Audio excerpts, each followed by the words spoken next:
Hello and welcome to a day in the life with the Galaxy Z Fold 8. Today I got some fun stuff planned, so I'll actually get out of my apartment and show you how I use the Galaxy Z Fold 8 on a busy day like this.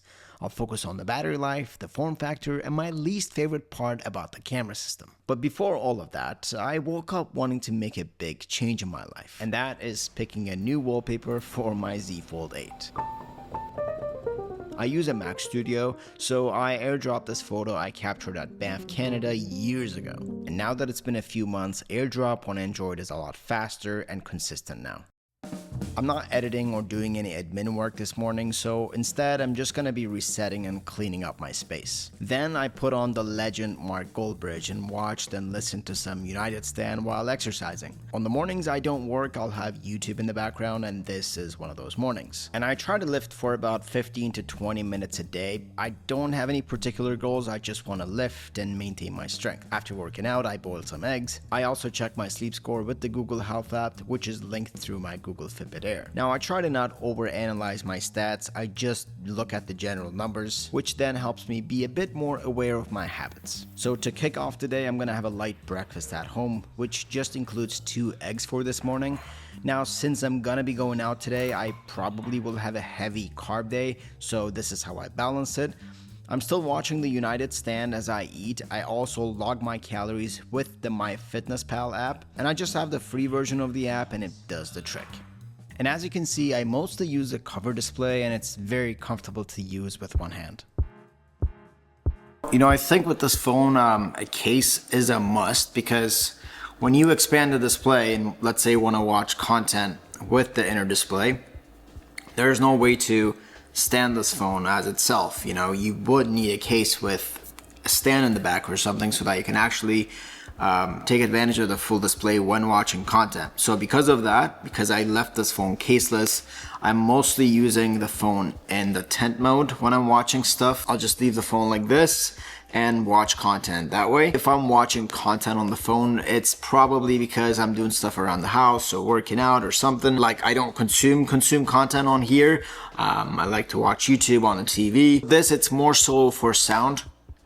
I'll just leave the cover display in the tent mode and just listen to it, and if I want to look at the screen, it's there. I can look at the display and watch the content as well if I choose to. So if you're thinking of getting this phone and if you think you're going to be watching a lot of content in the inner display, definitely put a case with a stand on it. See, I have a lot of stand accessories that I could attach onto here, but then I would need the magnetic ring, and when you take off that accessory and don't want to carry it with you, it just kind of looks funny having that ring there, I feel like. So this is my spare bedroom that you guys have not really seen before, because I used to just use it for storage. I have a small workout setup here. I do a bit of gaming and I do some unboxing over here. There's just a strip light there that I can control with Alexa. So I kind of don't know what to make with this room. It could be like a secondary office, a gaming room, or a lounge space, but I'm gonna try to make something that is a combination of all of those things. And to make this space a bit different from rest of the loft, I'm gonna go ahead and make this room a bit more moody, if you will. I'm gonna start with these black acoustic slat wall panels. There's more coming. I had a few on hand from my previous space, so I installed those. There's more coming, and I'm gonna try to at least cover half of the wall because this space is pretty tall. It's about 14 foot. Maybe up top I'll put some frames to cover that empty space. You know what I mean? So IKEA and Xbox just teased this. Apparently they're working on a collaboration furniture piece together. Very interesting. I do have to get some light work done today. I have some emails to respond to and concepts to design for upcoming partnerships. So I'm gonna go out and do that at a cafe. And where down we go, go, go, go, go, go, where down we go, go, go, go, go, so where down we go, go, go, way down we go. Whoa, you let your feet run wild. I did make a pit stop on the way and picked up some fruit and looked at desserts. Yeah, I only looked. I then drove to one of my favorite cafes to get some work done. The maximum I can be here is 1 hour, then I have to go back home, change, and drive to Toronto. But before that, I do have a message from TP-Link, and this portion of the video is sponsored by them. So this part of the video isn't about a phone or a laptop. It's about something way smaller, something that fixes a problem a lot of you might have. And now that I think about it, mine as well. Every time I travel and need to connect to a public Wi-Fi, I wish I didn't have to because of security or trying to connect all of my devices one by one. Now this is TP-Link Roam 7, a travel router that is almost smaller than the Z Fold 8 here. Setting up the Roam 7 will take you under a minute, and I've been testing this router for a bit now, and it's really cool. Basically, wherever you go, you just connect the Roam 7 itself to whatever Wi-Fi is available.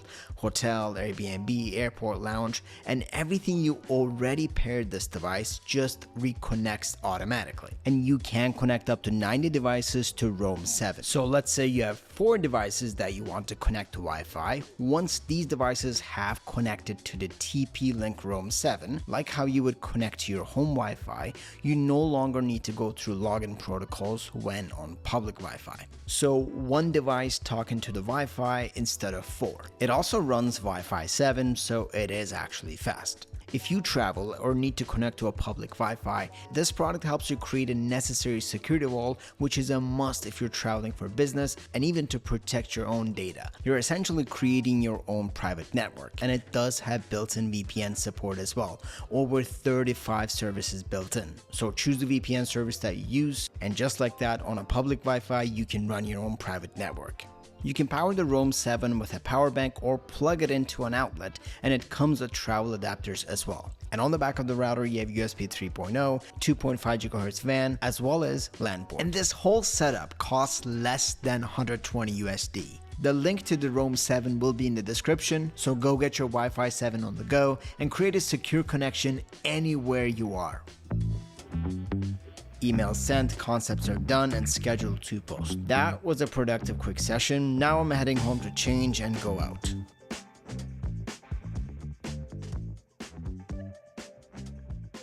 So pretty random, I don't watch WWE, but growing up I used to watch WWE like crazy. I used to not miss it. So they're coming to Toronto and I'm gonna go see it with friends. I just thought it's something cool to check off my bucket list. Like, I can't say it was on my bucket list, but it'll just be cool to say I've done that, I've seen it live. Yeah, it's pretty random, but I'm pumped.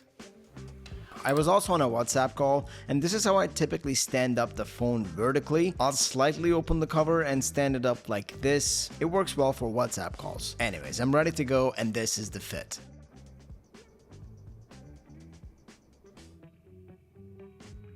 I know it's been a while since I've done a day in the life episode with a phone. I think it's been a few months. I've been making a lot of long form as well as a lot of short form content, which I completely skipped on before. And it has to do with the fact that I think as a creative, you're not gonna feel the momentum of creating and the energy to create all the time. So when I feel that, I go 100% and I just, kind of burn myself out in a way. But that's just the way how I kind of go about creating, because there are weeks and months where I don't really want to make a lot of content. Like, I don't really feel very creative. So when I do feel that energy, I want to go 100% in and make a bunch of content. Now, I did see some comments regarding my video style in the comment section, and it looks like these questions come from people that just discovered the channel and started watching my content. Now, the question is always about why my videos look the way they look. So in a way, why do they look a bit more cinematic, I guess, rather than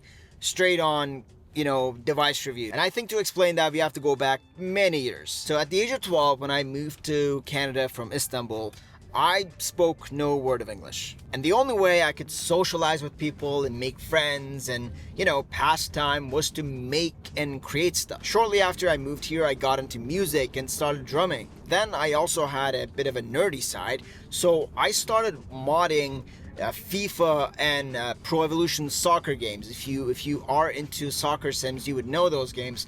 I used to mod those games as a kid. Then fast forward to my 20s, I started learning photography and videography. I started my own small production company where I shot small to medium-sized commercials. So then I got into YouTube and started making content about the craft of photography and filmmaking. All of that really made me realize I really like storytelling. And then I realized I just wanted to tell stories about tech. So when I do test out a new phone or, try a new laptop, I just like to build a connection with that piece of tech and see where it lands in my life. And that's the story I tell. Like, I want all of my uploads to look like they are tech episodes rather than just reviews. But sometimes I do feel like making those traditional reviews, which you guys have seen in the channel within the past few weeks. But then I also want to really not forget about that lifestyle, that storytelling aspect of my channel. And in terms of visuals, because I want to make videos that are like episodes, I want to have that cinematic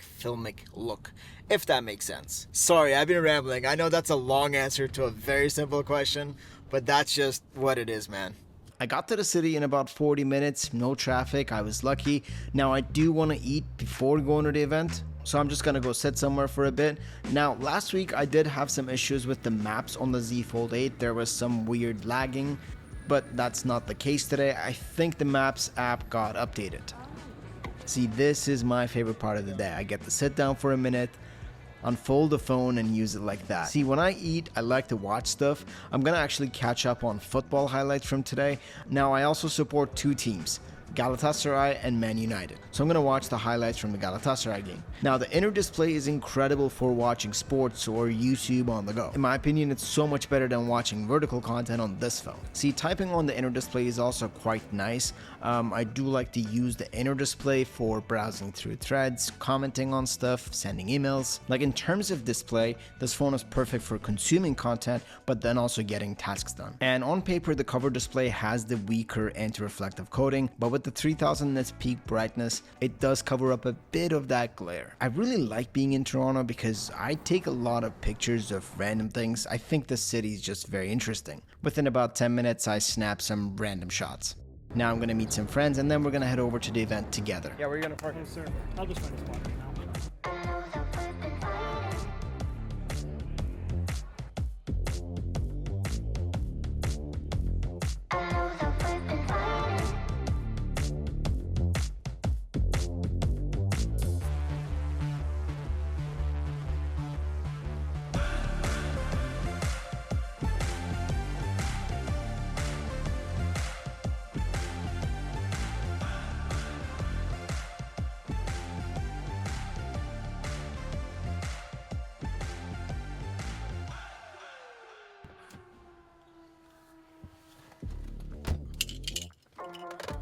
Man, that was a lot of fun. Like, I don't watch WWE. I used to watch it, I think, around 2007, and I watched it for a couple years. But it was actually really interesting to see how much these athletes do. Like, there's the storyline, there's their lines that they can't forget. And on top of all of that, and acting, they have to also do insanely acrobatic stuff. So massive respect to these guys. Like, they are really talented. Oh, also, before I forget and start moving here, I actually filmed a big chunk of today with the DJI Pocket 4P. I brought that camera to the WWE event. I don't really wanna go with a wide angle and an ultra wide on the Z Fold 8, so that's why I brought in the Pocket 4P. If I was using the S26 Ultra today, I would have just brought that and not worried about the Pocket 4P. And when I covered the Z Fold 8, I did mention that zoom limitation might be one of the reasons why I don't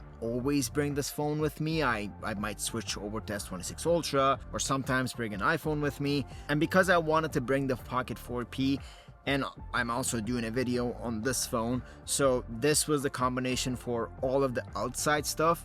Right now I'm filming on my actual camera, and all the stuff at home I filmed on the FX30. Now I'm not sure what kind of photos I captured with the Z Fold 8 at the event. It looked good, but I gotta check them out to see what they are looking like, because it's also a very challenging environment with different lightings and flashlights and all the effects and stuff like that. So later on you'll see some of the photos I captured at the event tonight. And of course, there was a bit of traffic. Also, the additional acoustic panels I ordered actually came in today too. Let me know if you want a remake episode for that extra spare room of mine. Alexa, turn on the lights. Oh, that was a pretty crazy drive. It took me nearly 2.5 hours, maybe 3 hours to get home. Apparently Ed Sheeran had a concert downtown, so it took me like a good hour to get out of downtown to the highway, and then on the highway there was a big construction. So here I am, 1:40 a.m. and I just got home. Okay, I'll walk you through what the battery situation is like for today. So I'm sitting at 27%, and screen on time is 4.5 hours from today, and 43, so about 5.5 hours on screen time in total. And I'm actually going to include some screenshots for you guys to check out if you are curious about the battery performance. And when you think about what this device can do, it essentially has, expandable display that turns into a tablet. Then it has a cover display, so it has 3 displays that I personally use throughout the day. So compared to like an S26 Ultra, let's say, there are some differences of course in terms of battery performance, but I think for most use cases this phone is also gonna carry you throughout the day as well. Thank you so much for watching this Day in the Life with the Z Fold 8 episode. As always, it has been a pleasure. I'll see you in the next one.